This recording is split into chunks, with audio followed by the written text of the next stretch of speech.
Hello. I'm going to talk about this box here. It is not complete. Also, this might be a voiceover, so you might not be able to see this box. But this side's not done. And for some reason, it's kind of wet here. Don't know why. I think it's shampoo. So, 1, sorry about the lighting if this video part is in the video. 2, if you can hear children in the background, we live next door to a primary school, so I think it's their playtime or something. So that is that. Got a little booklet here.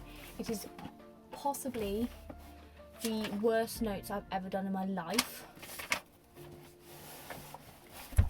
There is no clear way of reading it. I understand why teachers were like, Lola, please stop drawing lines and putting asterisks there and making us look over here to the next part of the essay.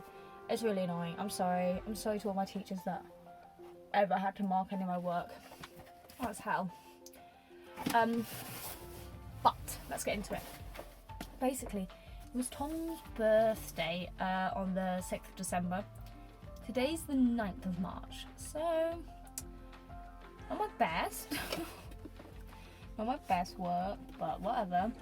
Didn't mind. But I do think it was time to make him a present. So I made him this box.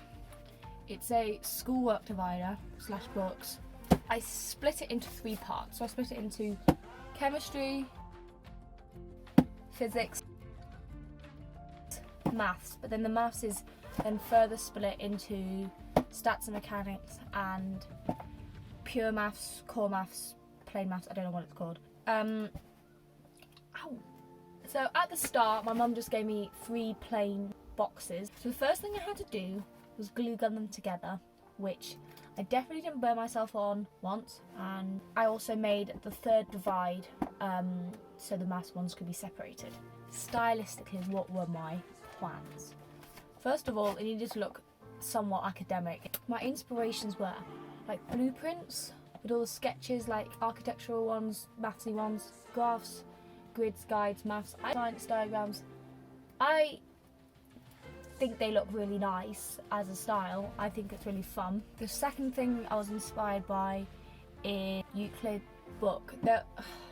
Okay, hear me out. Okay, let me explain. In like 1847, I forgot his name. Someone made a book of the basic geometry rules, and it is so pretty. It's so nice. It's like reds and oranges and yellows and greens, and they're used to like explain all the circle theorems or whatever. And then there's really nice text over top. Oliver Burns geometry book. Somewhat inspired by that. It's like teeny weeny bit of an obsession. It's part of my coursework now as well. And then the third thing I was inspired by is Spider-Man No Way Home credits. They're so good. I mean, I've been told all the Marvel credits are good. I haven't seen that many Marvel films. I might just go through and watch all the credits of all the Marvel films. Does that seem like a waste of my time?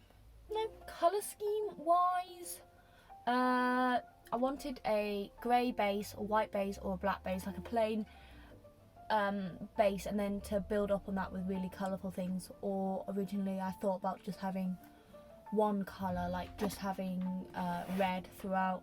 I went with 3 primary colours. I also wanted 3 different colours for the divides of the words. Okay, and then obviously I thought the designs should indicate which section is which. So I wanted text rather than just an image. Oh my god, it's glowing. Angel sounds. So I needed some text, but I didn't want it to be my own handwriting. I wanted it to be a font. It's this lovely, lovely font. It's Elephant by Matthew Carter. I've been researching it. It is a fat face Didone font. Didone being inspired by the font Dido, a modern sans serif, modern in the font world being like 1700s.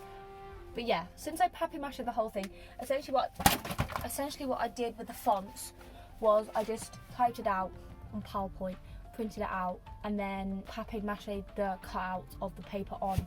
It worked fairly well. So first thing I did, not on the box, was just sketch out some doodles from Tom's A-level books. I just went through them all and took little images. I wanted something key for chemistry, something key for physics, and something key for maths. And then on one side I wanted maths imagery. If this is in the video, this isn't done yet. I'm just procrastinating. And on this side I went with chemistry, just because I feel like physics is the most mathematical science, so I thought chemistry then maths were divided, and then physics is like love child of them both. After I sketched out the images, I just ripped up newspaper, mixed 3 parts glue with 1 part white acrylic, and just papier-mâchéed forever. And then I didn't bother papier-mâchéing the inside because I just painted it with black acrylic. And then after that I wanted the base to look like a gridded sheet of paper, but like fairly rough. So I drew out this grid by hand with a ruler. Took me so long. Took me half a season of Brooklyn Nine-Nine. Amy, wait till you see her. I spent all night pressure washing her, and she is spotless. Yeah, it's just what if word gets out that our food truck was the site of a double homicide? But if word gets out, it's in the Our Story section of the menu. We're calling it Murder Truck. They are 5mm apart, and I'm not counting them, but there's so many squares. So many squares. So I penciled out the grids, and then penciled, and then the images, and then coloured the images, and then I've already added the doodles, so I just need to paint it in, add the final black details. That's 3 sentences there of my process. That took so long, still not done. And then I've written, voila.